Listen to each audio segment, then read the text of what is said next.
How you doing? Y'all ready? Yeah? Okay. So I'm Dr. Rebecca Hernandez, and I serve as the community archivist on campus, and I'm privileged to share the land acknowledgement tonight. Each of us holds a landscape close at heart, one we treasure. We can recall it quickly, know many details about it, and the memory of it grounds us. Wherever that place may be in the world, it is home to people who are now referred to as indigenous.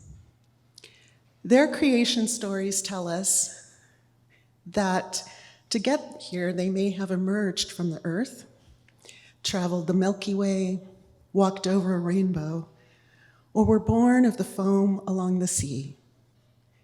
More than 10,000 years ago, here in what is now known in the United States, people began a relationship with the land.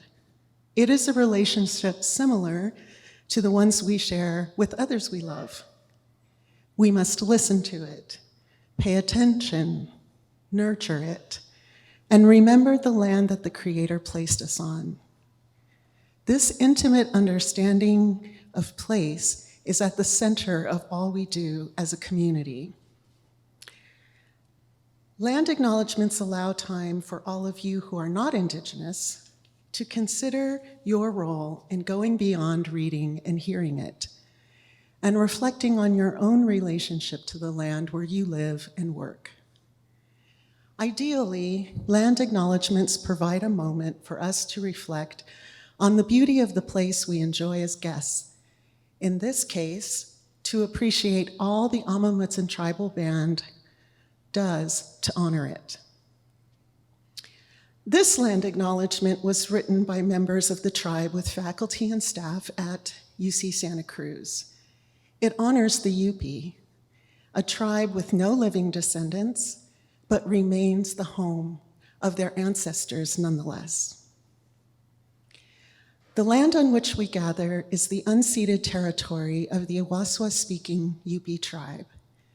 The Amah Mutsun Tribal Band, comprised of the indigenous people taken to missions Santa Cruz and San Juan Bautista during Spanish colonization of the Central Coast, is today working hard to restore traditional stewardship practices on this land and heal from historical trauma.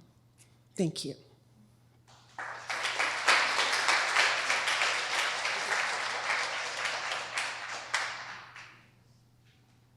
Good evening, everyone. I'm Herbie Lee, Vice Provost for Academic Affairs. Delighted to be here, delighted to see so many of you coming out tonight. This is an amazing opportunity to celebrate what has been happening at CITL in online education. Been really exciting to be part of this, the birth, the development, the growth of these entities. It's become such an amazing part of our campus, and we've made so much change to how we think about teaching and learning across the whole campus, to the great benefit of our students. One of the big supporters of this effort has been CPEVC Lori Kletzer, who has really helped with the growth of this, helping us develop forward, and really help us become a major presence on the campus. So with that, I would like to introduce our campus provost and executive vice chancellor, Lori Kletzer.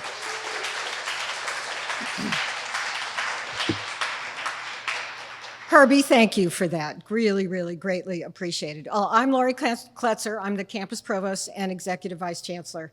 And in a week where I've been able to be some pretty remarkable places, I couldn't be happier to be here this afternoon to be a part of the official launch of the merged Online Ed and Center for Innovations in Teaching and Learning into the new Teaching and Learning Center, the TLC. So pause right now and let's applaud this moment.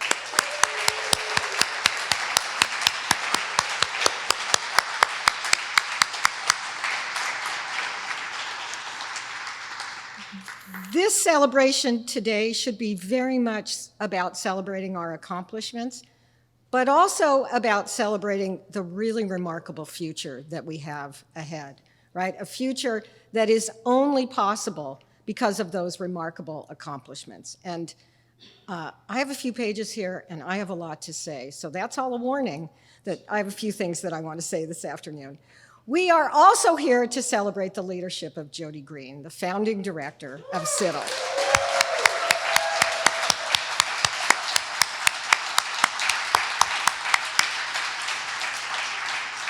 Over the past 7 years, Jody's vision and work across our campus and beyond has profoundly influenced teaching and learning. Through tireless effort, the culture of teaching and learning on this campus has changed. And it has only changed because of Jody's efforts and the efforts of the team built under the name of CITL, right? And this change is really remarkable. Under Jody's leadership, pedagogically innovative and equity-minded approaches have become part of our common language, and people can talk about them with some measure of authenticity in a way that illustrates that we got there because what Jody built is a supported and supportive, right? Supportive and supported path for faculty and graduate students to come into a space to think differently about teaching and learning. CITL's support and leadership has developed a path for how we teach and how we can improve academic student success, influence inclusion, influence access, influence campus climate, right? By redesigning key parts of the curriculum and by supporting, I'm going to keep using the word supporting, by supporting faculty and teaching assistants and staff in a way that centers student learning and centers the needs of faculty and graduate students and staff.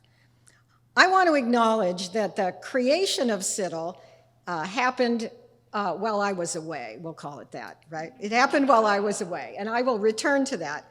The originating vision for CITL called for a new center to substantiate UCSC's reputation. Clearly not words that I would have written. I think this may be the first time in public I ever used the word substantiate. And provide an organizational structure for improvements to teaching and learning. Provide an organizational structure for improvements to teaching and learning. Wow, have we gotten there, right? I want to acknowledge, and I am deeply grateful for, the smart organizational oversight of Herbie Lee as Vice Provost for Academic Affairs, for facilitating an open path for Jody to do the incredibly hard work of creating a center. Stepping aside and letting the thoughtful brilliance emerge, convince, and take root has very clearly paid off. I am grateful, too, for the advocacy at the time and continuing of the Academic Senate Committee on Teaching. I will share now, in that sense of looking ahead, I will share now that the work I'm most excited about, due to Jody, is a vision to bridge the gap between thinking about academic student success and faculty success as different things. I think that's a fair description of where we have been and where we are, that these are not, we can't really think of these things together. We think of one as perhaps an add-on, and that's not going to work in the future. We need to think for this research university, this public research university, we need to think of academic student success and faculty success as integral pieces of the very same conversation. Think about it this way, just look at what CITL has done. When new faculty are introduced to equitable and inclusive teaching as faculty development, right? That's clearly academic student success, along with being professional development. When we train and mentor graduate students to be successful in the classroom, the same thing is true, right? When we prioritize instructional continuity even, we are supporting academic student success. We need to have a language that illustrates that we think of these things in a holistic fashion.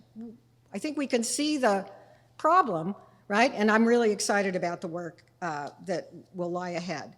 Because what we need to do, if we're going to be true to being a research university, That was great. The work that will lie ahead is right there. okay. If we're going to be true to being a research university and as a campus committed to being student center, then we have to foreground a sustainable approach to the faculty role in student success. And I think we can be leaders in this. The merging, and what I like to call the merging and re-emerging of CITL and online education as the Teaching and Learning Center highlights for the campus what those closest to the work have known for some time. Online ed under the determined and visionary direction of Michael Tassio.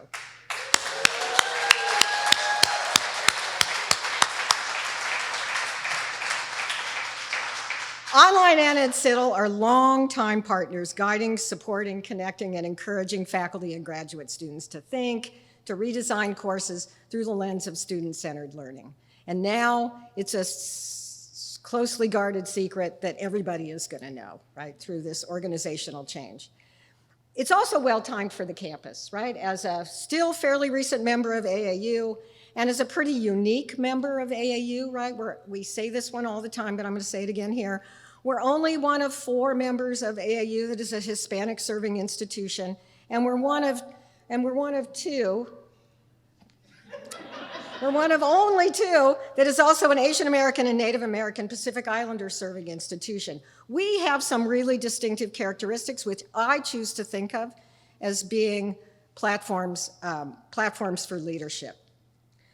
These distinctions really provide for us new opportunities to examine what it means to build racial equity into higher ed, to disrupt existing institutional barriers, and to address practices and policies that contribute to inequality. They also, though, open new demands. Maintaining our research excellence, transforming into a research-forward and student-centered institution is not a trivial challenge, which means looking at questions that we haven't considered before, or looking at those questions in ways we haven't considered before.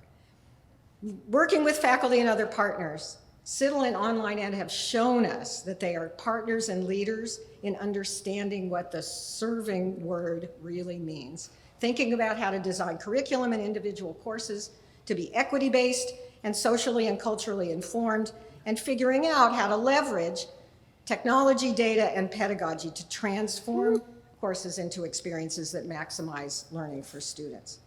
To support the campus in all this work, CITL has gone from the ideas of 1 to a team of 17 is the number I was given, right? So it's grown from 1, that would be Jody, into a staff of 17, and it's become an open source repository, right, for information that is available to everyone. If you think about that growth and transformation and what that means, it's really astonishing. I want to say a couple of words about the role of CITL and Online Ed in the pandemic, since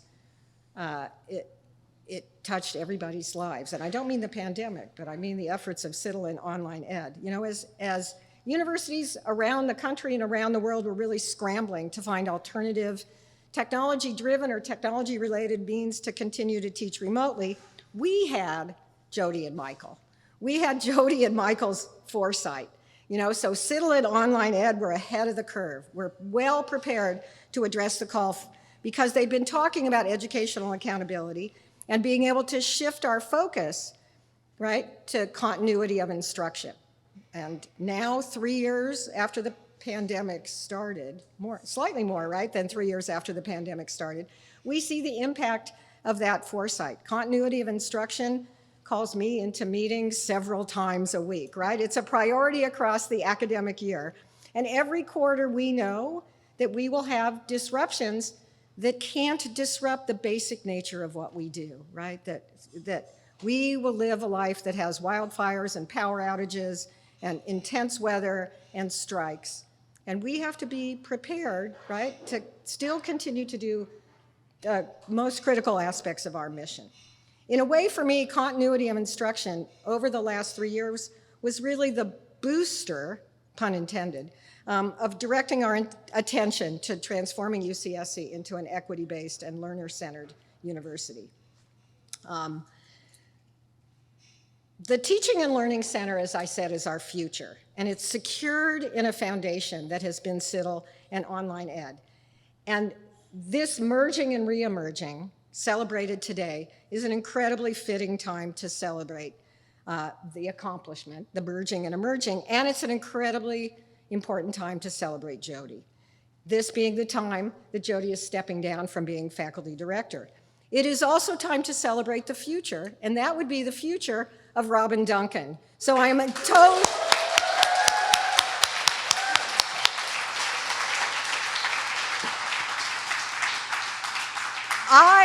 we are so pleased that Robin will be taking over the TLC faculty director role in July. Back to being not here when CITL was created.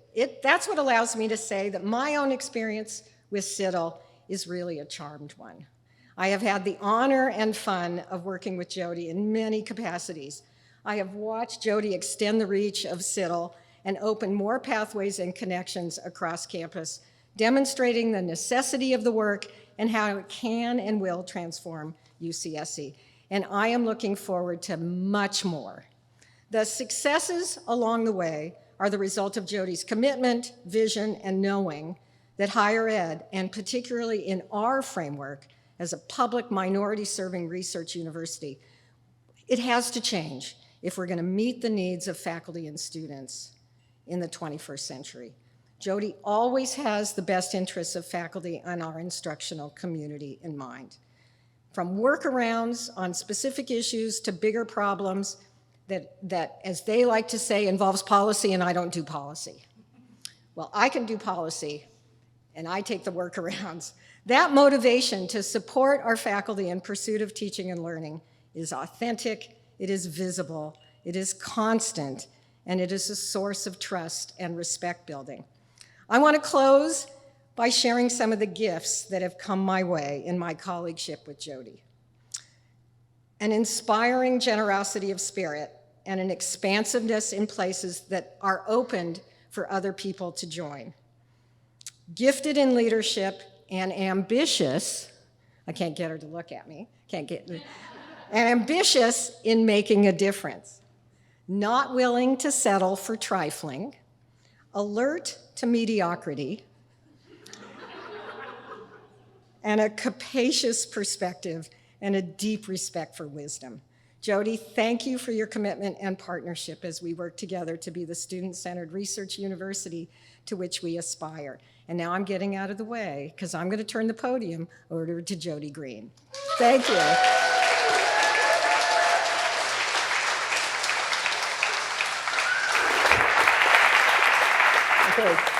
Okay.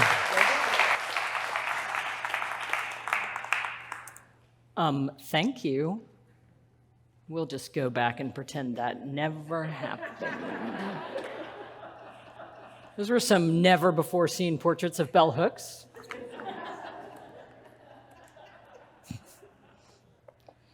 Okay, so thank you, Rebecca, for the absolutely beautiful land acknowledgement and framing of the land acknowledgement. We love to talk about the land acknowledgement and question what the land acknowledgement does, and your practice, which I also saw last night, of framing the land acknowledgement for us is utterly transformational. And this one, of course, for me as a person of the land, more than anything else, was the most meaningful possible way to start this event. Herbie, thank you for giving us, as they say in my tradition, a wide pasture. We have really had the opportunity to grow this institution because of Herbie allowing us to move in ways sometimes necessary and often, I think, quite strange. But with trust that we were doing it in the spirit of support. And Lori, thank you. I have waited my entire career for a mentor, and now I have one. So thank you. Okay. How you guys doing?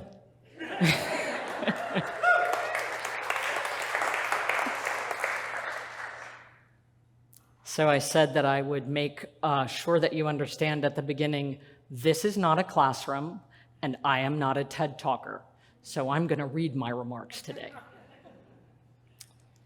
So I'm going to give some remarks that I called some months ago and then had to fill them. As you know, this is how we write academic talks: liberation, pedagogy, bell hooks, and teaching learning as emancipatory practice. I am going to start by thanking everyone who made this event possible. That includes the entire Teaching and Learning Center staff, and there they are, our partners at University Relations, who have had a very big week and month, media services, we've met here before, and the Humanities Institute are constant partners and supporters, and everyone working here at University Center to make this event possible. Beyond these most pressing thank yous, I keep trying to make a slide to thank everyone who has advocated for us. I tried to make a word cloud, worked in community with us, challenged us in productive ways, but I soon realized that there would be no way to name anyone without leaving someone else out. Bell Hooks once wrote that she took up her institutional work in an era of rapid change in higher education because, quote, "I felt we were all in danger of losing contact, of creating conditions that would make contact impossible." I would say that I have engaged in this work in a similar spirit, inspired by her example and by her words. So let me simply begin tonight by thanking all of you for all of the ways in which you have stepped forward to connect over the past 7 years, and for your courage in refusing, above all, to lose contact with each other and with what it means to have chosen a life as educators. Thank you for recommitting through a pandemic, in the face of climate change, in the ongoing effort to unlearn our collective inheritance of racism, sexism, ableism, economic injustice, and most recently, in our effort to earn the title of a truly minority-serving institution, to teaching and learning as an emancipatory practice, or, to use Hooks's words, to education as the practice of freedom. Prologue. I begin my remarks tonight with a story from the 18th century. Some of you may not know that I was an 18th centuryist before I got caught up in all this. A story that sheds light, or perhaps more honestly, casts a deep, dark shadow on the history of minority-serving institutions in this country. This story, as you have already figured out, has two protagonists. The first is Eleazar Wheelock, a Protestant clergyman born in Connecticut in 1711. Eleazar was a somewhat major figure in the Protestant revivalist movement called the Great Awakening. This is for my dear Kirsten, which swept through the colonies in the 1730s. The evangelical zeal and fire and brimstone preaching of the Great Awakening alarmed the colonial authorities to the point that Eleazar lost his income as a preacher. His solution, following in the footsteps of his great-grandfather, who founded the first public school on this side of the Atlantic, was to open a school in his Connecticut home, although this time most of the students, the white ones anyway, paid tuition. Which brings me to my second protagonist. This is Samson Occam, born in 1723, a member of the Mohegan Nation. By the time Occam was born, there were only 350 Mohegan left, disease and poverty having decimated the community, leaving them largely dependent on working as domestic servants and manual laborers for the settlers who had taken their land. At the age of 17, Occam heard a sermon by one of the itinerant Great Awakening preachers. Almost overnight, as he himself relates, he converted to Christianity and began to teach himself both spoken and written English. Occam heard about Wheelock's school, and in 1743, his mother, a domestic servant to a nearby family, went looking for the school teacher to make the case for her son to be admitted as a student. Wheelock agreed to take him in without tuition in hopes that he would become a missionary to Native communities, drawing on his bicultural and multilingual expertise.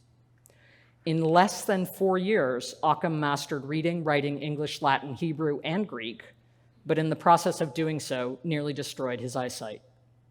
Rather than attending Wheelock's alma mater, Yale, as planned by Wheelock, Occam returned to his community and started teaching Native children to read and write in English and Mohegan Pequot. In his later writings, over 1,000 manuscript pages of which survive, Occam made clear that he felt the only space of possibility for these Native children, the only future outside of domestic servitude and manual labor for the settlers, was to learn the language of the church, the law courts, and the colonial authorities, if they were to have any opportunity to imagine a future in which they might maintain some measure of sovereignty. Over the next 10 years, Occam lived and taught both religion and literacy in a variety of Native communities. He married, had children, ordained, and was sent on a series of missions to the Six Nations, though he was always paid less than the white missionaries and teachers with whom he traveled. Meanwhile, Wheelock continued to take in students. And in the early 1750s, he started a separate school exclusively for Native youth from across the northeastern US colonies and Canada. This coeducational, highly assimilationist boarding school, named Moore's Charity School, was designed to produce teachers, preachers, and missionaries. Wheelock eventually made the decision to expand the school into a college for Native youth, one of the earliest, if not the earliest, minority-serving institutions of higher education on this continent. In 1766, in an effort to raise funds, he sent Occam to Britain, and I could tell you a lot about his time there, it's totally fascinating, to raise money for this native college. Occam preached sermons to widespread acclaim, met with donors, and impressed the English Board of Trustees set up for the future native college, including William Legge, the Earl of Dartmouth, and the board's chair. By the time he returned to Connecticut 2 years later, Occam had raised the enormous sum of 12,000 pounds, approximately equivalent to $3.7 million in our own times. This is where things turn dark. While Occam was in Britain, Wheelock ran into trouble with his native boarding school students. Many got sick and died, while others, young men and women both, rebelled against the tight discipline and were dismissed from Moore's Charity School, deemed, quote, too profligate for the missionary life. Wheelock, clearly discouraged, began to set his sights on a new plan, to found a college, quote, for the education of whites in the classics, philosophy, and literature. Against the opposition of Occam and the English board, including its chair, Wheelock pushed forward his plan for a college for whites. He founded the college in 1769 and decided to name it after the very earl who had opposed its founding, Dartmouth College in Dresden, now Hanover, New Hampshire.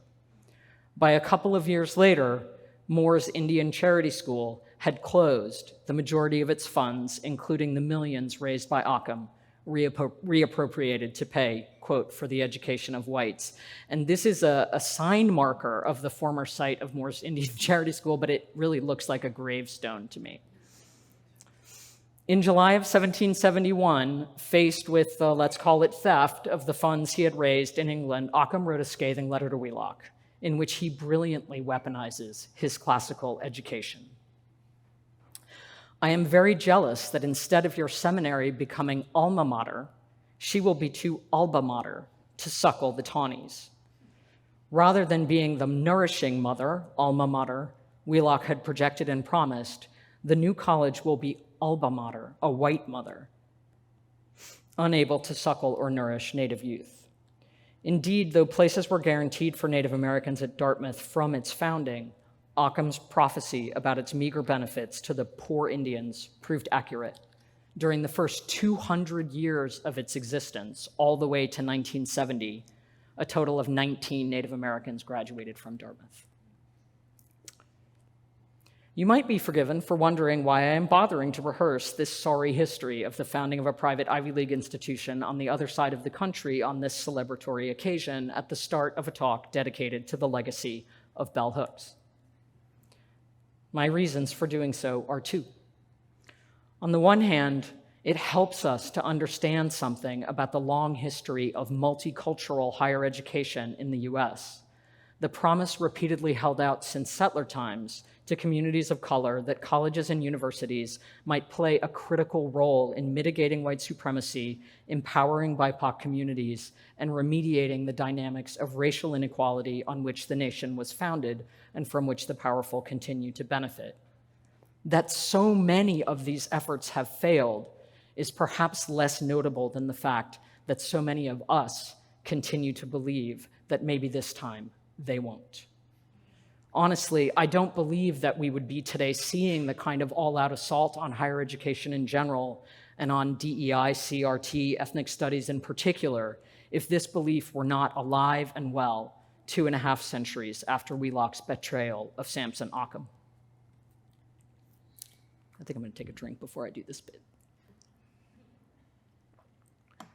The second reason I rehearse this history is because it's a convention of the genre of the Convocation address to say something about why we do the work we do, as well as something about where we come from.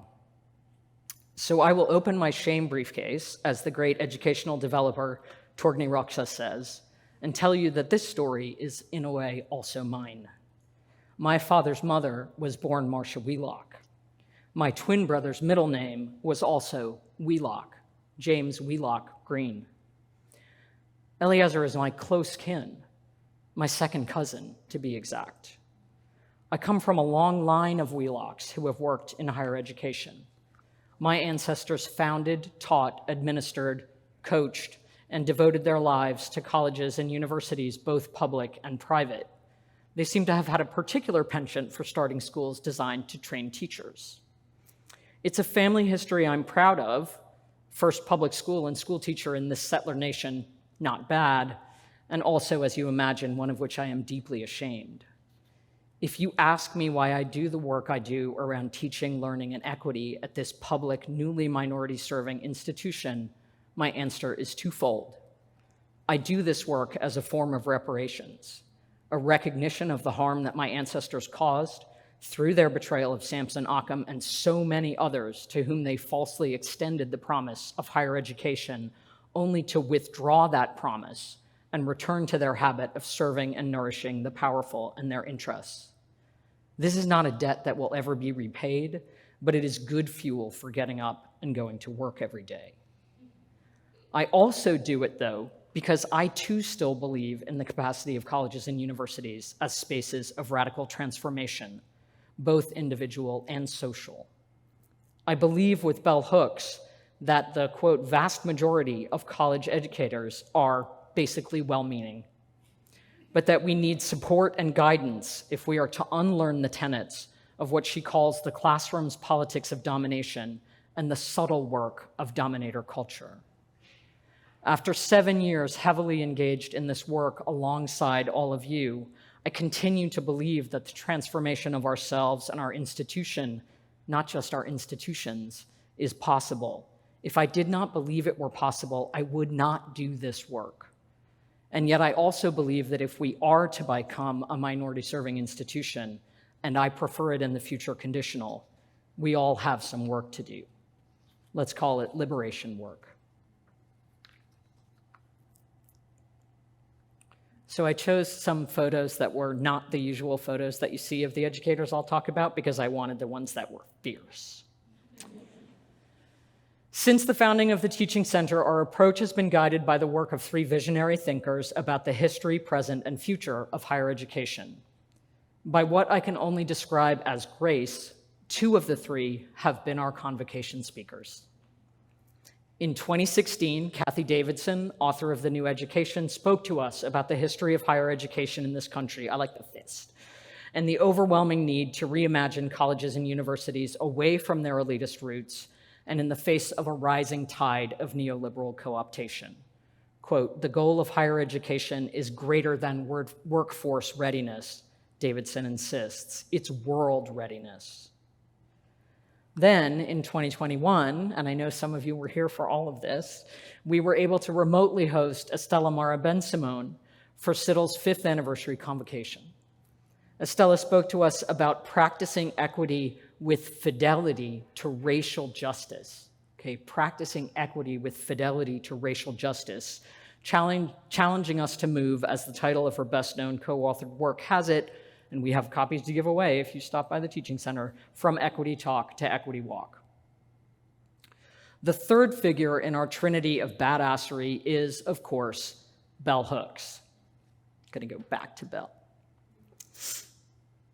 I had always had the dream of inviting Bell to speak at Convocation, but I knew well the story that she had been here as a graduate student in my own department, there's that shame briefcase again, and that her experience had been less than welcoming. Rumor had it that she would not return to Santa Cruz under any circumstances. I invited her anyway, eager to show her how our campus has changed in the 40 years since she completed her PhD. I never heard back. Extraordinary fortune intervened, and it emerged that our then provost, Marlene Tromp, had a long-standing friendship with Hooks. In January of 2019, we got the joyful news that Hooks had agreed to be our convocation speaker. 3 days later, the visit was called off. In that brief window of time, in those 3 days, she had received a diagnosis of serious illness, the one that would take her life just shy of 3 years later. I'm guessing that if you're at this talk, you probably know at least a little bit about this feminist icon, revolutionary, anti-racist, and intersectional thinker, writer of more than 40 books, provocateuse, cultural theorist, and literary critic. Born Gloria Jean Watkins in Hopkinsville, Kentucky in 1952 to working-class parents, Hooks, she took the name of her maternal great-grandmother in the 1980s, began her education in pre-Brown versus Board of Education segregated schools that she remembers in her writings on education as places of, quote, messianic zeal to transform our minds and beings. When she entered the so-called desegregated schools of 1960s Kentucky, she quickly discovered that, quote, education was no longer about the practice of freedom. While by her own account, she, quote, lost her love of schooling, she nonetheless excelled academically, attending Stanford as an undergraduate and the University of Wisconsin-Madison for her MA. After a number of years writing and teaching, she came here to UC Santa Cruz to get a PhD in literature, completing her dissertation on the work of Toni Morrison in 1983, while struggling to navigate what she experienced as a place of ritual conformity and pressing social control. Quote, in graduate school, the classroom became a space I hated. Thank goodness for all of us, she somehow did not let that hatred of the classroom inherited from her time at Santa Cruz deter her from becoming an educator herself. Hooks's college teaching career took her to numerous institutions, large, small, urban, rural, elite, and non-elite. After a brief stint at San Francisco State, she moved to Yale, 1985 to 88, where I failed spectacularly to pass the spontaneous public oral pop quiz required as a white student to take a class with her, the only time our paths ever crossed in 3 dimensions. She moved on to Oberlin, then City College of New York, and finally in 2004 back home to Kentucky to Berea College, where there is now a center bearing her name and housing her papers. She left academia a few times, but always returned, as she recounts in her writings on pedagogy, unable to shake the conviction that teaching may be the greatest tool available to us to aid in the liberation not only of our students, but of ourselves. Her 3 books, on teaching, there they are. Her 3 books on teaching are among the least discussed of Hooks's work. After her death, I read no mainstream obituary or tribute that mentioned them. Somehow I managed to pull up the special Indian edition. My Indian friends will find this to be perfect. So I read no mainstream obituary or tribute that mentioned them. In a way, this is not so surprising, though it is somewhat ironic. Much of Hooks's writing on pedagogy deals with the cultural devaluation of teaching, especially in intellectual circles. The tendency of progressive critical thinkers, quote, to act as though teaching is not a subject worthy of our regard. Nonetheless, for so many of us, especially but not only those of us working in the broad and rapidly expanding area of educational development, these books are touchstones, the precious and practical wisdom texts we return to again and again. And if any of you saw the beautiful piece on Christina Sharp in the New York Times yesterday, the piece talked about her copy of Beloved as so marked up and sticky that it looked like a devotional. So I just wanted to say that this is my devotional right here. Teaching to Transgress, Teaching Community, and Teaching Critical Thinking together propose that education in general and higher education in particular are preeminent spaces of emancipatory potential. As one of their most quoted phrases has it, the classroom remains the most radical space of possibility in the academy. Those of you who have the fortune and opportunity to visit our beautiful new teaching center in McHenry Library will soon see that we so prize this slogan that we're going to paint it in giant letters on the wall so that it's the first thing you see when you walk in the door. It is meant as an inspiration, but also as a challenge and a provocation. We know that many of us, world-class researchers, social theorists, cultural creators, and critics, don't think of our teaching in this way, although if you're at this event, you probably do. So this is for all the folks who have better things to do tonight. It's not the primary site of our radicalism. Hooks asks us to reconsider this stance and to do so with urgency. Quote, "It is painfully clear that biases that uphold and maintain white supremacy, imperialism, sexism, and racism have distorted education so that it is no longer about the practice of freedom." I don't know about the no longer, folks. This is the one thing I stumble on in this writing. It's like, when was it about the practice of freedom? We need to confront these biases, she insists, because notwithstanding our loudly trumpeted commitments to multiculturalism, inclusivity, and equity, many of us continue to teach in ways that undermine the success of the very learners our institutions purport to serve, especially at so-called minority-serving institutions like our own. Let me put this another way. While we may have changed who and what we teach, in the past half-century, we have barely changed how we teach, a point echoed repeatedly by both Ben-Simone and Davidson. Hooks's work on pedagogy is intended to be part of what she calls a collective call for renewal and rejuvenation in our teaching practices, a movement designed to rid us of teaching methods that privilege docility, conformity, and control, even as they result in, her quote, "boredom, uninterest, and apathy on the part of our students," and to replace them with learning centered in agency, engagement, creativity, and critical consciousness. This movement, which seeks nothing less than to restore education, or perhaps to place it for the first time in a rightful place as a practice of freedom, will require one thing of educators at all levels. Quote, "We must acknowledge that our styles of teaching may need to change." When I started the work of building what would ultimately become the TLC, I returned again and again to a story Hooks tells early in Teaching to Transgress. This is a story more or less about popping up an informal teaching center. When she was an assistant professor at Oberlin, I love this picture, Hooks and her colleague Chandra Mohanty noticed that despite the institution's stated commitment to multiculturalism, quote, "the Oberlin campus was not fully facing the issue of changing curriculum and teaching practices in ways that were progressive and promoting of inclusion." This seemed to fairly well reflect what I saw right here in Santa Cruz 7 years ago. I was particularly struck by one of the initial insights that grounded their work, that changing teaching practices, particularly in the face of calls to be more inclusive, incites fear. In listening to and talking with scores of people who are not professors about why change is so hard to accomplish in the higher education classroom, I have never heard anyone acknowledge that doing so might spark fear in educators. But Hooks and Mohanty were clear-eyed in their acknowledgement that, quote, "it is difficult for individuals to shift paradigms, and there must be a setting for folks to voice fears."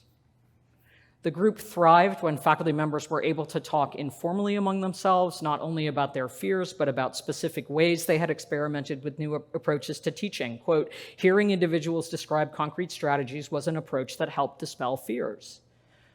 Any of you who may have been part of one of our learning communities, our fellows programs, our STEM teaching and learning community, Project Real, will recognize some of these features as integral to our approach.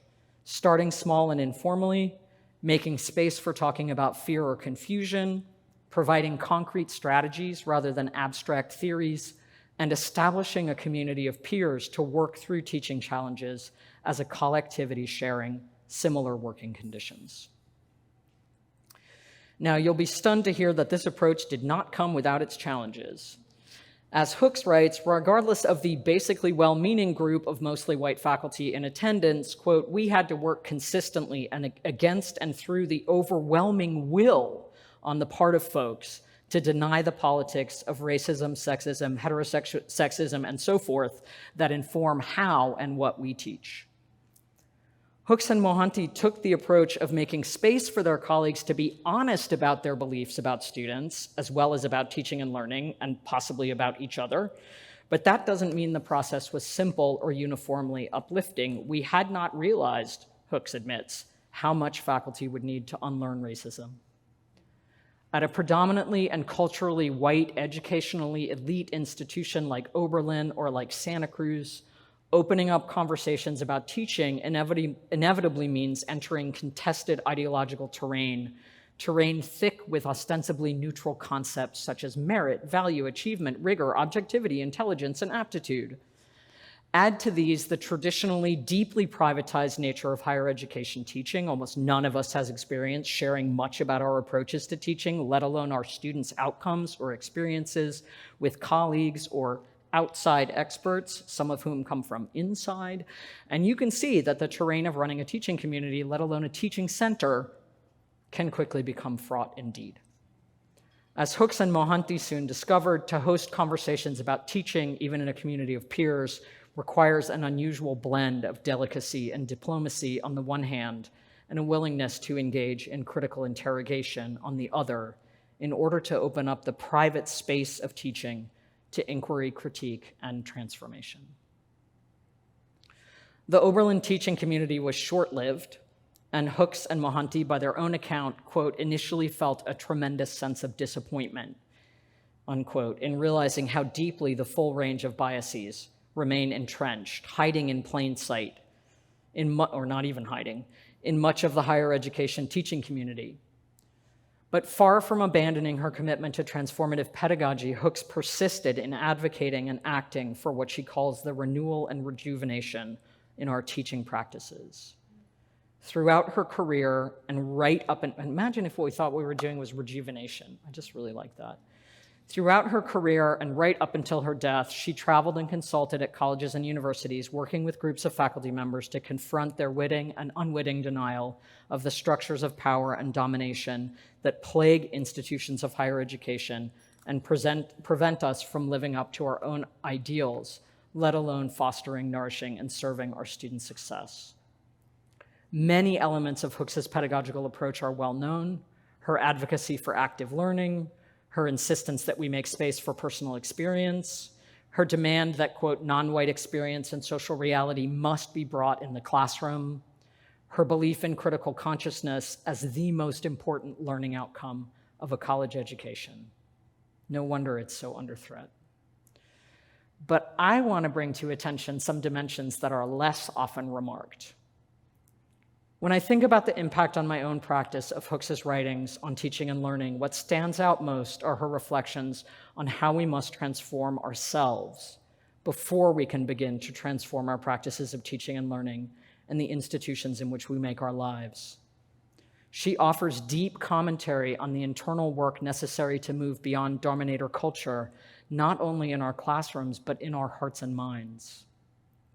I will say in advance, is this a trigger warning? That these recommendations, many of them passed down from her own teachers, take us into the terrain of things we don't normally discuss in academia. Consider yourselves warned. They are meant to be provocations, and I anticipate and expect that they will generate some lively objections. And yet I persist in believing that if we ignore these aspects of Hooks's work on teaching and learning, if we avoid them because they seem too personal, too subjective, too emotional, too spiritual, her word, also mine, we will miss not only the pedagogical insights she left us, but also much of the liberatory potential. This potential includes and may even depend upon its capacity to help us reestablish genuine and authentic contact with each other in a time when, let's face it, we're going to need each other more than ever. So I have 3 provocations. Provocation 1, self-actualization, or how to relate with ourselves. One of the places in Hooks's work that I have found at once most surprising and most challenging is her demand that professors must engage in the work of what she calls self-actualization.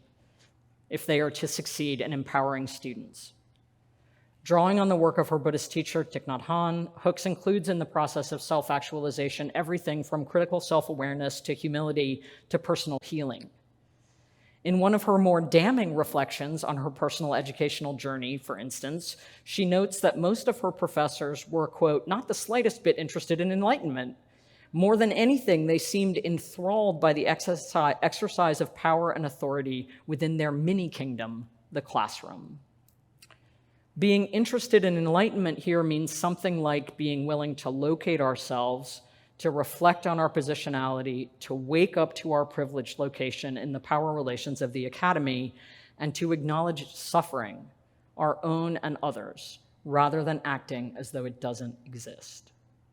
Not being required to engage in such reflection is, she insists, quote, part of the luxury and privilege of the role of the teacher-professor. Now, the relative privileges of the professor role are distributed unequally, depending on everything from our job classification to our racial, class, and gendered identities, and that is a truncated list. But Hooks is insistent that even so, the need to become aware of and responsive to our place in power relations, to reflect on and interrogate that place, is a precondition for becoming a liberatory educator, no matter where we come from. Hooks's treatment of the need for professors to engage in the work of reflection and healing is compassionate as well as critical. In Teaching Community, she writes that, quote, if professors are wounded, damaged individuals, anybody know any? Then they will seek asylum in the academy. They will seek asylum in the academy rather than seek to make the academy a place of challenge, dialectical interchange, and growth.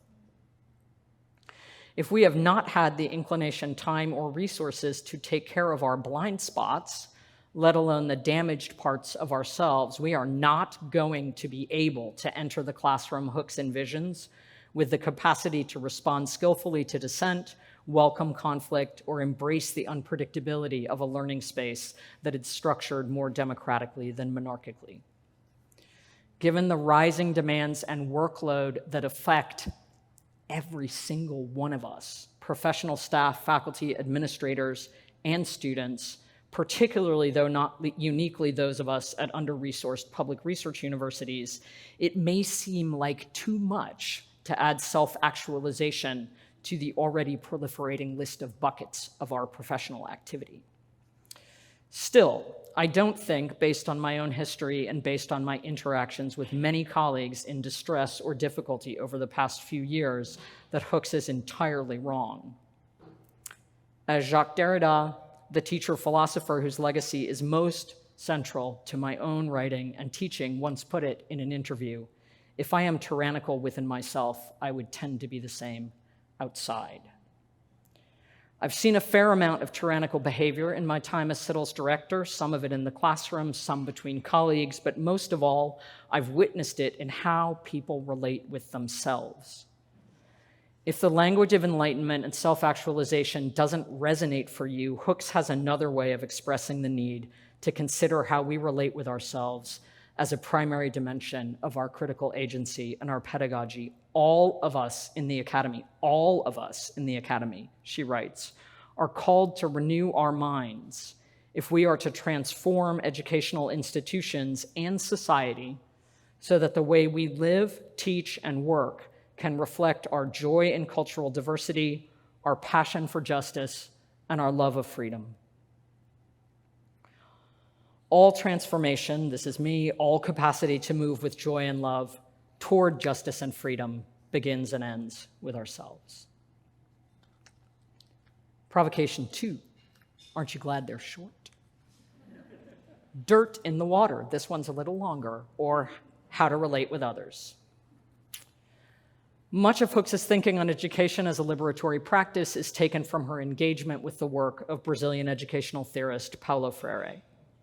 One of the most striking dimensions of their long-standing intellectual friendship, they met for the first time here in Santa Cruz, there's a great movie on YouTube of Bell talking about that, is for me, Hooks' critique of what she sees as the patriarchal dimensions of Freire's writing, a topic she did not hesitate to take up with him publicly at that first meeting. Yet reflecting on his influence in teaching to transgress, she writes, "To have work that promotes one's liberation is such a powerful gift that it does not matter so much if the gift is flawed. Think of the work as water that contains some dirt. Because you are thirsty, you are not too proud to extract the dirt and be nourished by the water." Obviously, we live in a time of vigorous debate about whether or not to engage with thinkers whose work contains elements that we find objectionable, imperfect, even ideologically indefensible. It has been for me both instructive and humbling to encounter Hooks's view that while we cannot leave these places of disagreement unremarked or unchallenged, they do not require a wholesale rejection of someone's thought. Consider this account of her engagement with another thinker, a fellow Kentuckian, whose work she admired greatly, but whose views, again on gender, she found alienating. Perhaps no Southern thinker and writer has, I'm going to surprise you now. I should get you to call out who you think it's going to be. Perhaps, I bet you won't get it. Ames might get it. Perhaps no Southern thinker and writer has tutored my intellect as skillfully as white male Wendell Berry. And yet I find his work to be at times quite sexist. Because I admire his work and have had the opportunity for fellowship with him in public and private, his ties to patriarchy sadden me, for they serve as a barrier to our ever truly knowing one another intimately. Yet this knowledge does not alter all I continue to learn from reading and studying his work. Berry's patriarchal views may constitute a barrier to genuine intimacy, but they do not prohibit learning or even, as she puts it, the skillful tutoring of an intellect. Hooks actually acknowledges that she learned this intellectual imperfectionism, as I now think of it, from Freire himself. One of the things that she most admires about his work, and this goes back to Laurie's comments, is its generous spirit, a quality of open-mindedness that I feel, this is her, is often missing from intellectual and academic arenas in US society. She admits that she finds that this quality of generosity has only increased for her as she has aged, as it did for Freire himself. Of course, she writes, Paulo seems to grow more open as he ages. May it be so. I, too, feel myself more strongly committed, she writes, to a practice of open-mindedness. I learn from his example, from seeing his willingness to struggle non-defensively in print, revisiting positions that call out to be re-examined and revised. And I say this as someone who has had to re-examine and revise an awful lot of my opinions in the last few years. Generosity is not something she extends only to great thinkers and writers, or to people with whom she engages as a scholar and an intellectual. One need only think back to her willingness to sit down with and engage the largely white faculty of Oberlin College and listen to their fears. Listen even to their tacit or explicit racism and unacknowledged biases. While she openly admits that this work can be disappointing as well as exhausting, she also finds it necessary, even energizing, to engage with people with whom she disagrees, or people who, let's face it, may be in need of a little extra tutoring of their own. She tells stories throughout her work, stories I return to for inspiration and guidance, about finding the precise place where she can encounter and engage with those who do not share her love of justice without dismissing them or writing them off. If we genuinely want to disrupt and revolutionize educational institutions, we must first, she writes, create a space of emotional trust where intimacy and regard for one another can be nourished. We must create a space of emotional trust where intimacy and regard for one another can be nourished, even and especially when our inheritance of institutional and cultural bias threatens to pull us apart. To put this another way, if we don't start cultivating more generosity, and if we don't try harder, every single one of us, to build trust both within and across our institutional locations, not only will we fail students, but we will fail to accomplish anything of real lasting value or integrity at all. Provocation 3. Abandoning Cynicism, or How to Relate with Hope. The subtitle of Hooks' second book on pedagogy, Teaching Community, is A Pedagogy of Hope. One of my most highlighted and sticky noted passages from this work concerns the impulse towards cynicism that can afflict many of us who live and work in colleges and universities. Right in the prologue, Hooks calls out a tendency to which I have sometimes fallen victim and that I encounter quite frequently in my travels throughout this institution. When we only name the problems, when we state complaint without a constructive focus on resolution, we take away hope. Okay, we don't just not have it, we remove it from each other. In this way, critique can become merely an expression of profound cynicism, which then works to sustain dominator culture.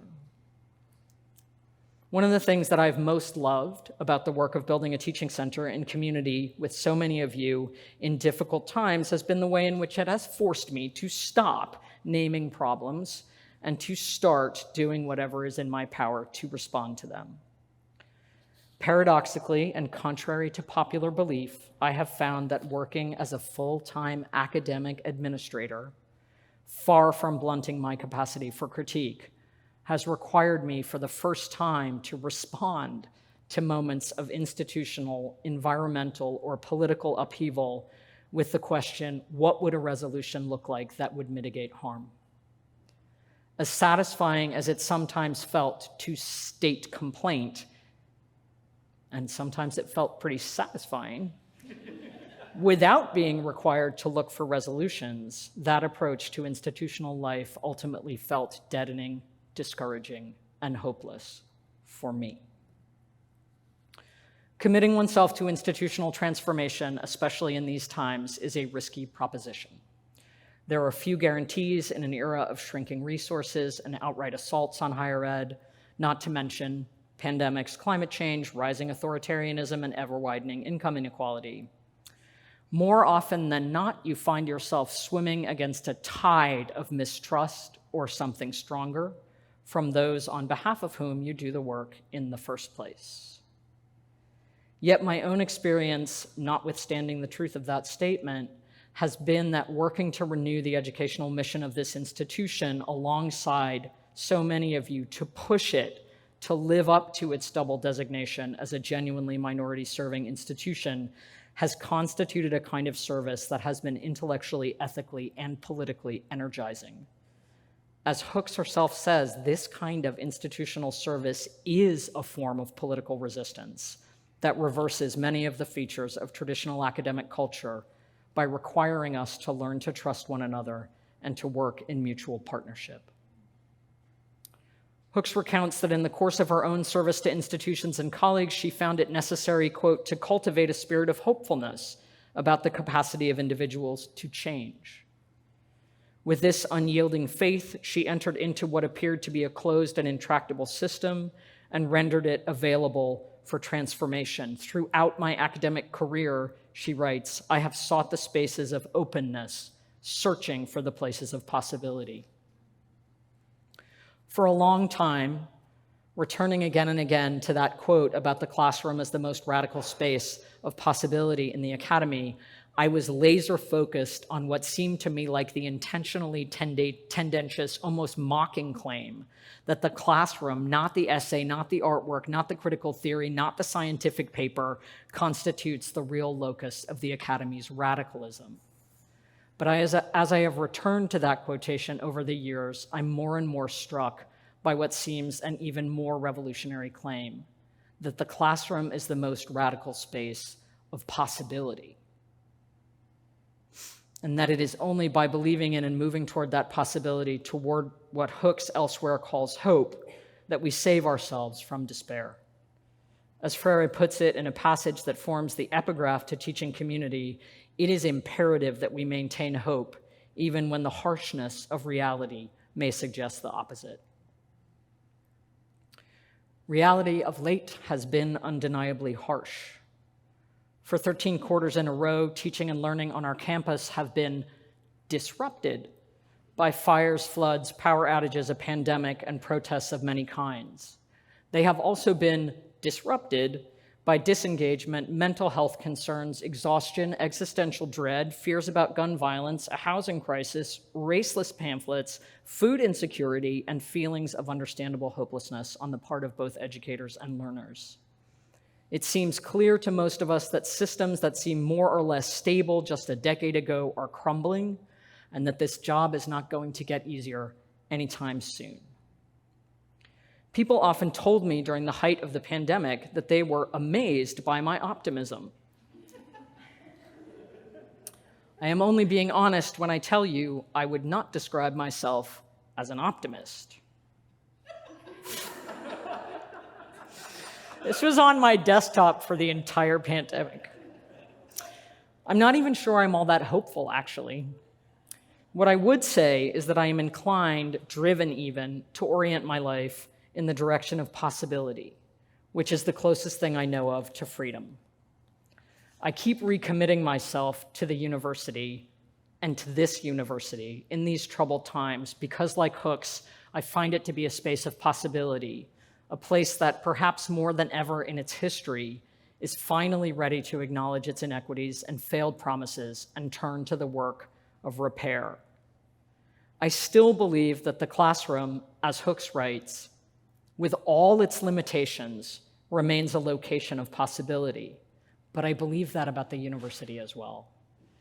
In that field of possibility, we have the opportunity to labor for freedom, to demand of ourselves and our comrades an openness of mind and heart that allows us to face reality, even as we collectively imagine ways to move beyond boundaries, to transgress. This is education as the practice of freedom. To earn this freedom, we will need to work on ourselves. We will need to learn to work with each other right in the middle of our imperfections. And we will need to maintain at all costs the orientation toward possibility that is the precondition for any truly liberatory endeavor. Coda, to receive a hope.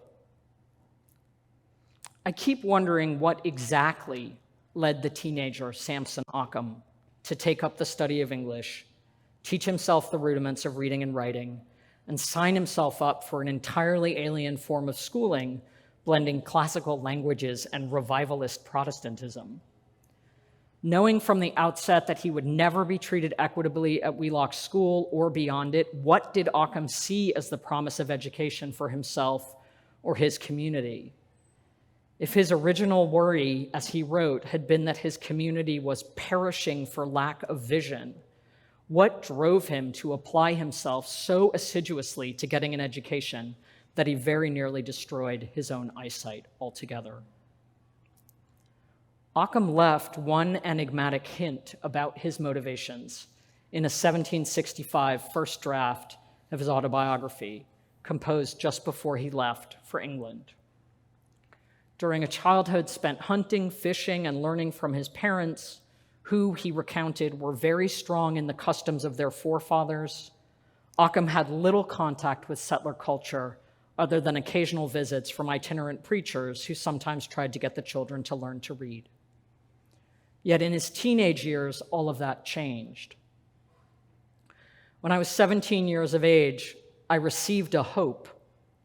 And as I began to think about religion, so I began to learn to read, though I went to no school till I was in my 19th year, and then I went to the Reverend Mr. Wheelock's to learning and spent 4 years there and was very weakly most of the time. This is the true account of my education. What does it mean to receive a hope that causes one to embark on an educational path? Where does that hope come from? And what happens to it along the way, particularly when the path itself is anything but alma mater, leaving the recipient very weakly? Given what we know of Occam's life, it seems clear that not unlike Hooks herself, some version of his original hope in the power of education to transform survived the injuries incurred in the course of his schooling. He himself founded schools to educate the Montauk and Mohegan peoples, coming up with creative forms of teaching reading in 2 languages. He had this amazing kind of active learning pedagogy that differed significantly from the dominator pedagogy he would have experienced in Wheelock's schools.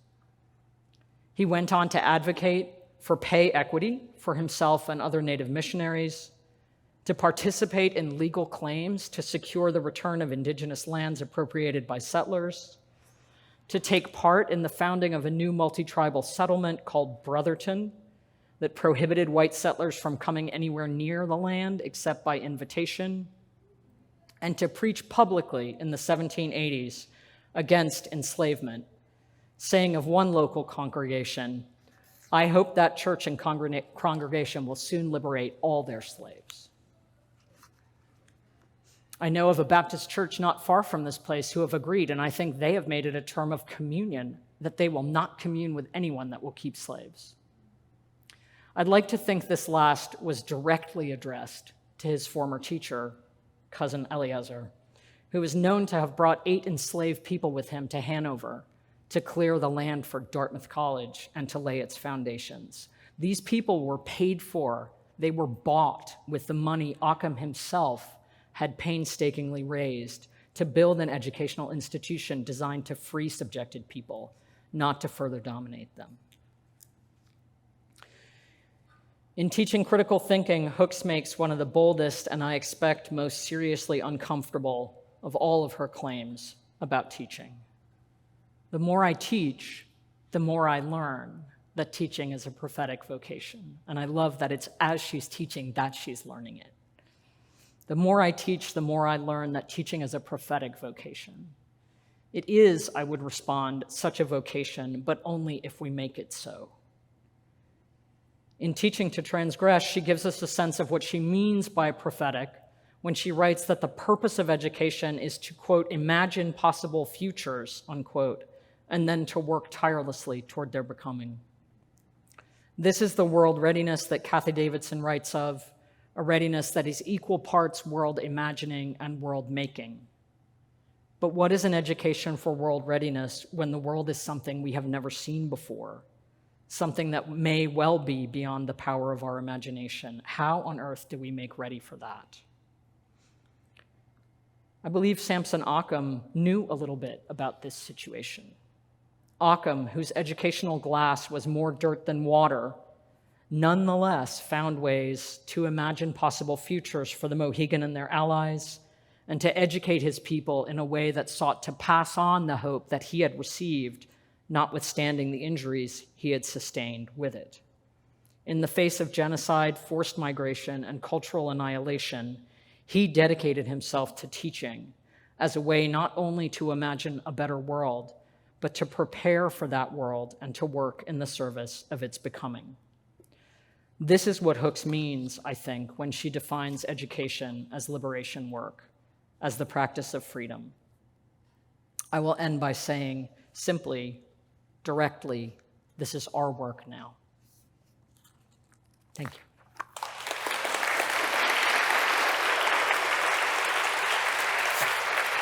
Thanks for that. Thank you, that.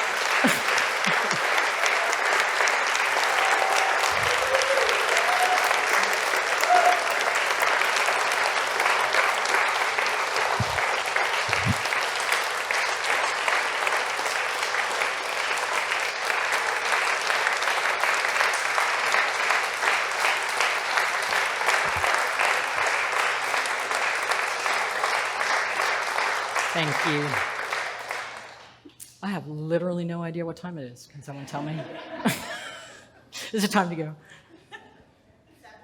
Oh, okay. We have half an hour. Come on, bring it. And of course, if you need to go, you have teaching, you have kids, you have other things to do, please feel free to get up and leave at any time. I talked for a long time. Oh, Sakina, bring it. Oh, yeah, I need to wait for you to have that thing. Oh, I said I'd get up here. Jody, that was captivating and brilliant and beautiful, and you are such a gem on this campus and an inspiration, so thank you for all of that. I'm dying to know, what did Bell Hooks ask you on her quiz, and how would you answer the questions now? So I have no memory of what happened. I know that there were very few white students in that class. Did this happen to you? Did this happen to you, Kirsten? I'm looking at my colleagues. And I must not have known that this is what was going to happen because I wouldn't have gone, but there were too many people in the class. And so she said, I want the white students to stand up and, tell us why you should be in the class. And I either ran out the room or I said something and she was like, go. And, I said to a young intern at NPR last year who asked about this, I said, I have spent the rest of my life trying to become the person who could have answered that question. That is really, and I didn't even remember that story for 20 years, but I absolutely know that I don't remember anything about my undergraduate experience, but I do remember that. And I will say about it that people have said to me, including the NPR intern, very much of this moment, that's a terrible teaching story. And I'm like, it wasn't. It was exactly the learning that I needed, And that isn't to say that I think everybody should start asking people to get up and say why they should be in the class. But at that institution, at that time, that was the right teaching. And, I feel really blessed that I've carried that teaching with me and even more blessed that it's come back to me now because it does me more good now than it did at the time, like so many good teachings, right? Like how many of the things, this is the 117th problem with SETs. Like we should get them 20 years later, evals. Like, what do you remember from your experience in this class, right? So yeah, that was the story. But I know I was in the room with her. Yeah, I'm gonna wait for the microphone. Thank you. Hi, I am an alumna and a principal at a school in Hayward, which is a minority-serving institution, but it's an elementary school. So it's heartening to know that the things we're facing are the same things that you all are facing here.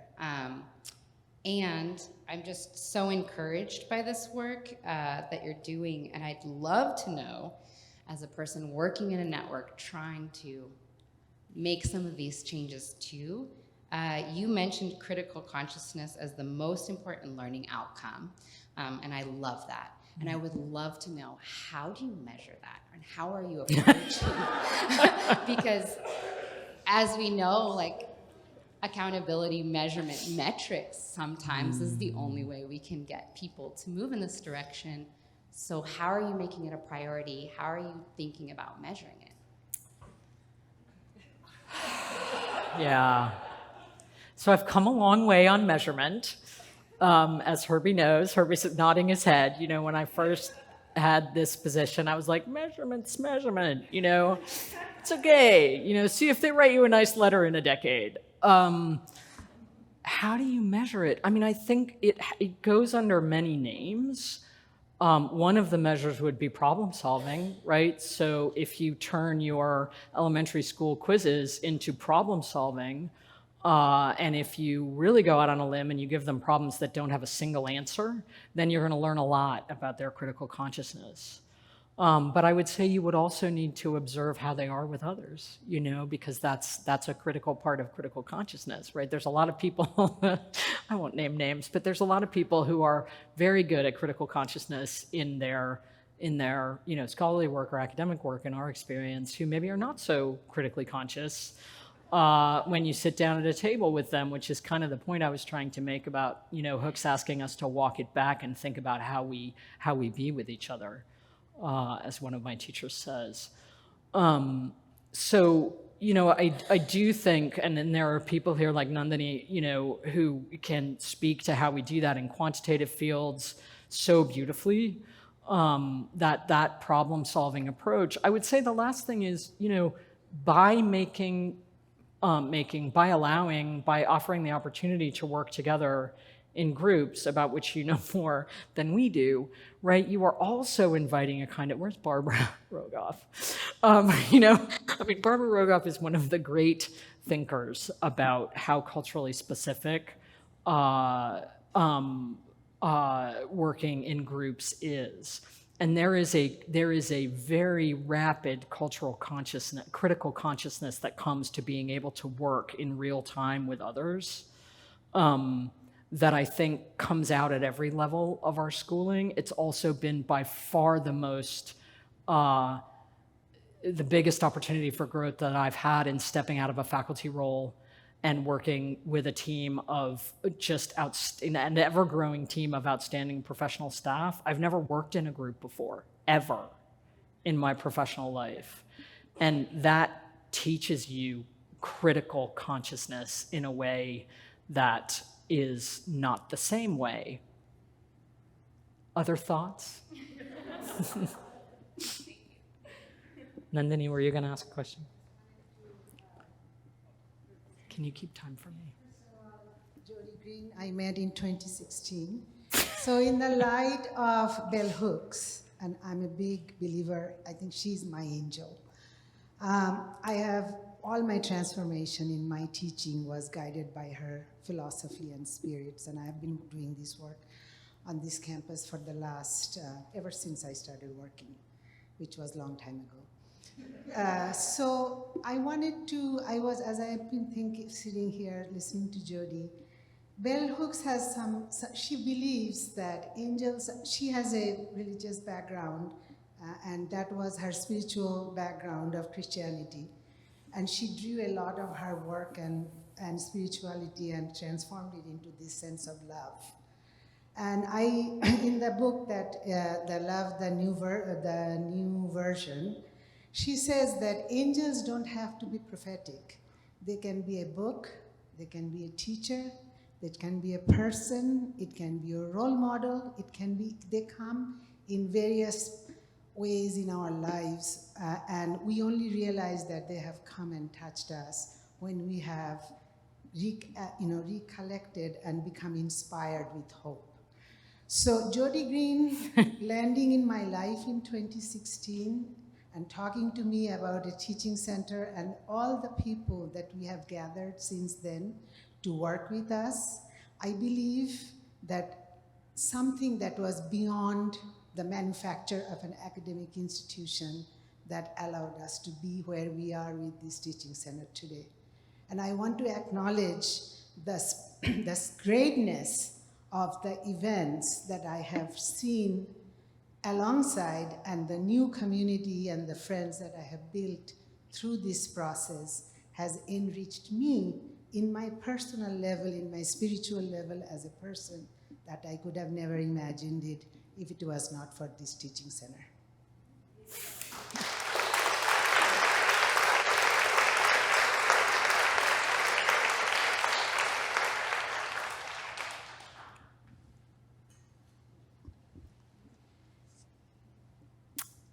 Anybody in the box, Diana? No, that's not gratitude. All quiet in the box, okay. So I'm still awestruck by all the words you spoke tonight. Thank you for that. This is a room filled with people that leave. Mm-hmm. Whoops. And the work that you've done, and the work of bell hooks and all the others. I'll speak loudly. Oh no, talk in there because they can't hear you. The box people. Oh, it keeps cutting out. Okay, sorry. The light box. What do you think is the best, most powerful tool or action you can take to help influence people that aren't in this room by choice? Love. Okay. I mean, I have a couple different answers to that. Sometimes it's not love. Sometimes it's, a little ass kicking. So a couple things to say about that. When I first started doing this work and we were in the first year, and in the first year, poor Herbie has suffered so much with me. I came into his office at the very beginning and I said, just one thing to tell you, we're not producing anything in year one, because we is me, and I don't even know what a teaching center is.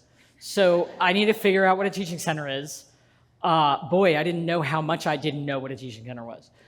And later that year, I was sitting explaining, having gone to talk to dozens of people, I was sitting with the Committee on Teaching and talking about what I thought we might build.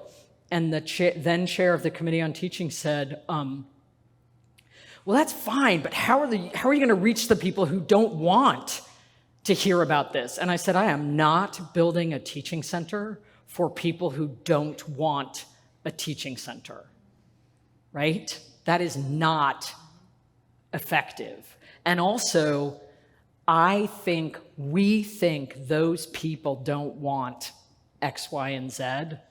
And the number of people who actively are resistant to this work is vanishingly small. We love to other on this campus. And I know you're not on this campus, but we love to other. And so my approach has been to say, maybe they're too stressed, maybe they're too busy, maybe they don't have tenure yet, or, well, no, if they don't have tenure yet, they're probably like, totally on board. But also, maybe they are just the product of the education that they received, and we haven't found a way to reach them yet. And, now we have other things to help us, which is a very serious push, an agreement between the governor and the University of California that we will do better, or we will be in big, serious trouble. But I'm so grateful that that didn't happen 7 years ago, because I did not come out of the gate threatening people. I just didn't want to come out of the gate that way, And so all the people in this room who have been affiliated with the center in any way have become ambassadors to their colleagues. There's a lot of teaching centers, believe me on this one, there's a lot of teaching centers that kind of hate the faculty. I go around the country and I go to these conferences and I hear people give talks about the faculty, this and that, and I think, why the hell do you do this work if you don't even like your colleagues? They probably have very good reasons that they haven't engaged with you, including the fact that, you don't like them, right? So I'm really interested in, finding this underlying current at UC Santa Cruz that I find again and again of social justice, of really caring about undergraduate education in particular. Those two things are really deep in the DNA. And that doesn't mean that we don't have racism to unlearn, but it does mean that you can work with people lovingly and generously. My one wish is that we would just add be generous to that list of principles of community, because it is the thing that I see the most lack of that would make the biggest difference. So I try to be generous to my colleagues, and if they're really, really out there, I can also bring some other tools.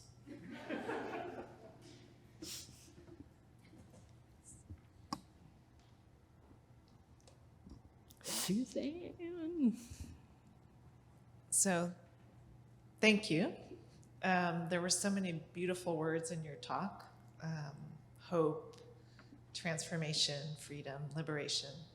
But one of the ones I'm most curious about is unlearning. Yeah. And I'd love to hear your thoughts on learning and unlearning. Yeah. Am I going to go there? I'll go there. So some of you may be aware that I'm a Buddhist, but pretty long-standing, pretty serious Buddhist in the Zen tradition. And the entire premise of Buddhism is unlearning. Unlearning something that we call our conditioned mind. So we've come through a world that's structured in a particular way, and this is part of what helps to not be so blamey, right? Because we've just been imprinted by the causes and conditions that we've moved through. But over the years, after the imprinting, it's like things have hardened up a lot, and we've lost touch with how we even came to believe those things. And so unlearning, the first step towards unlearning is awareness. You know, it's this awareness that, I saw this over and over and over again, teaching undergraduates the work of Jacques Derrida, right? And other critical thinkers whose entire purpose was really very much in the same tradition as Buddhism, was to point out to us just how much of what we call our common sense or our water, right, as David Foster Wallace called it, just how much of our water we can't see. And so, you know, I don't know that I really believe that we can unlearn something, but I do think that we can learn beyond it, right? We can learn beyond those structures and conditions and causes that have shaped us. But one thing I know is that you can't unteach someone, right? You can't force someone to unlearn something. Force is incredibly unhelpful. That's why Hooks's comments about dominator culture are not just comments about bad power relations, they're comments about bad teaching, right? Dominator culture doesn't work very well. It can work for a while. I was raised in England, you know, we really did have to memorize everything. We really were beaten, you know, there really was a lot of structure. And it took me a lot to unlearn the notion that that's a good way to teach people. But I do think awareness, you know, predictably, I do think awareness is the first key, but the trick is how you be with someone coming to awareness, right? Because we tend to march in and say, you're like this, this, and this, right? Which just makes people just harden immediately. That's where the fear comes from, right? That's the fear, because when you take somebody's conditioning away from them, you leave them a newborn babe in the world, which is why it's not always all that fun to be a Buddhist, right? You're like walking around with no skin. But that is where I learned, on one level, the inefficacy of trying to teach anybody anything. You know, all you can do is create conditions of possibility for somebody's learning, and maybe for their unlearning as well. So.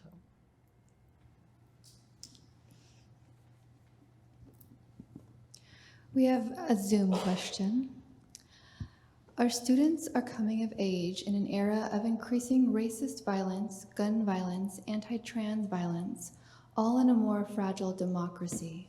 How should a liberatory instructional praxis best engage our learners in this moment?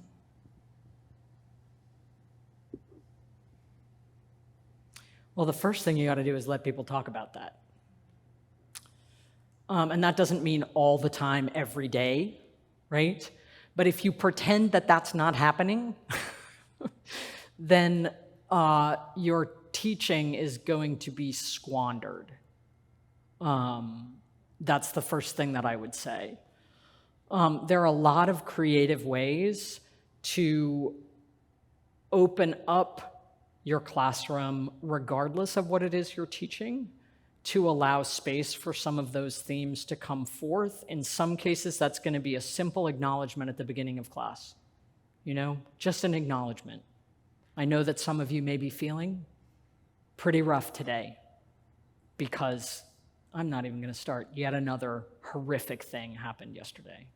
Okay. And so I just want you to know that I know that you may be distracted today, or I know that you may need to step out for a minute, right? That's like your organic chemistry class. You know, for me, teaching literary studies, so I can do anything I want in the classroom, right?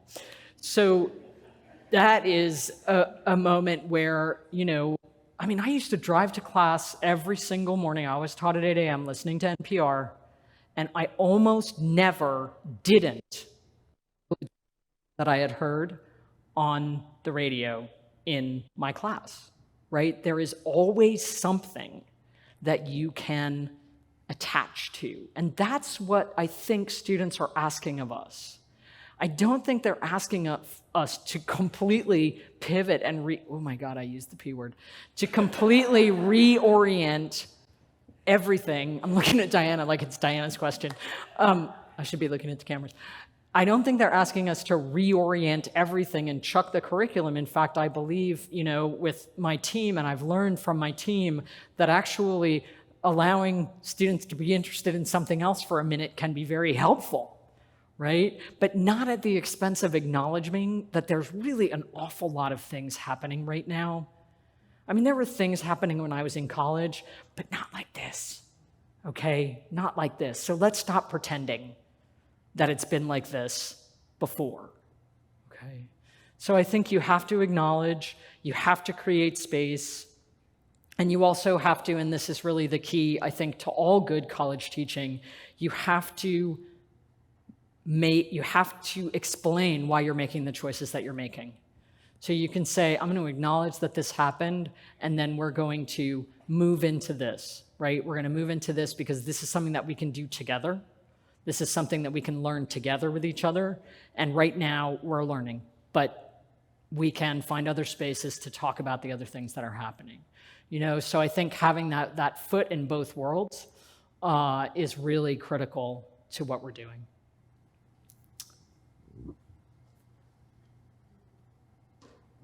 Burning last, oh, Lori gets the last word. Are you gonna ask a question, or are you just telling me I have 1 minute?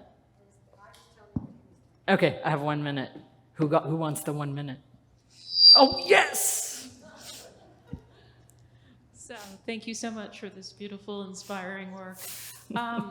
Having known you as a teacher and known you as a CITL director, I am really curious. I've never asked you this. What of the many, many things you have learned about teaching would you put into your own classroom if you ever went back into classroom again? Yeah, thank you for asking that question, which does occur to me from time to time. You know, I had a particular persona, as you well know, as an instructor, and there was humor to it, but probably not initially so funny for people. I was very fierce. And I was fierce because I thought a lot of students came into my classes not thinking that what I had to teach them was really, really important. And I thought that what I was teaching them might be the difference between having a really miserable life and being able to deal with the complexity that they were going to face in the world. And in fact, I have an inbox full of messages that suggest to me that I wasn't wrong. But I also think there was a bit of a hammer in there that I don't have to speak that way to students. I inherited a good part of the dominator culture that I, was definitely raised in. So I think that I would change that. I weirdly had intuited a lot of the things that I learned later were good pedagogy, and I don't know how I knew some of that stuff. By the time, we'd been doing this for close to 20 years, and Vlashni and I were students together as well. By the time we'd been doing this for close to 20 years, so much had changed. Hooks talks about people who have all the white authors and then they have the black authors in the last week, and I'm like, shame briefcase. So my students helped me to unlearn some of the ways that I had been taught, right? And some of the, the whiteness of so much of what I was doing. So I imagine that I would expand that now. But I think more than anything, I would just try to build relationships with my students, which is something that I really did not want to do. And I had a lot of reasons for not wanting to do that, from some really horrific experiences with students early in my teaching career to just a general dislike of humans. But I am convinced, true. I am convinced by the work of people like Peter Felton and others that relationships are key to succeeding in college, and we don't have a relationship-rich education here right now, and that is something that we need to figure out how to change without overwhelming my colleagues, about whom, as Lori made clear, at the end of the day, that's why I do this work, Other people do this work for the students, other people do this work for the future, other people do this work for their families. I do this work for my colleagues. And so it's very helpful to me to always be thinking, we need to make this change. How can we do that? How can we do that without increasing the suffering of my colleagues, which seems to me to be fairly high. That's why I got into this work in the first place. So, you know, some of that, more compassion, more relationship building, and less whiteness. Okay, thank you all very much.